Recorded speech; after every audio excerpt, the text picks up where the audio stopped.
Cleaning out my old server room before moving to Bangkok, I found this bin labeled CPU. Let's see what's in it.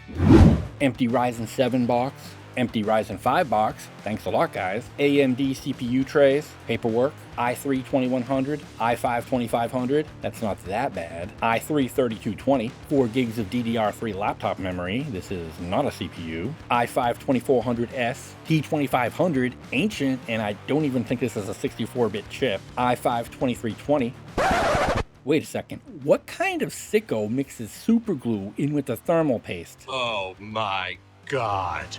Anyways, real thermal paste, generic cooler, another generic cooler, Intel CPU trays, Ryzen 5 1600, that's not bad, A4 3400, another generic cooler, more of a low profile one, 40 gig SSD drive, also not a CPU, brand new Wraith cooler, that's nice, random stickers and paperwork.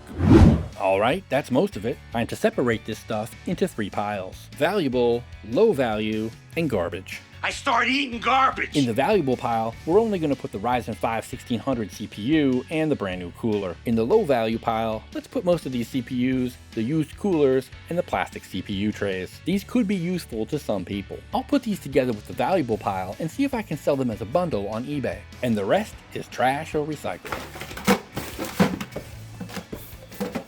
Recycle! So that's another box down, another step closer to Bangkok. Thanks for watching, and we'll see you in the next video.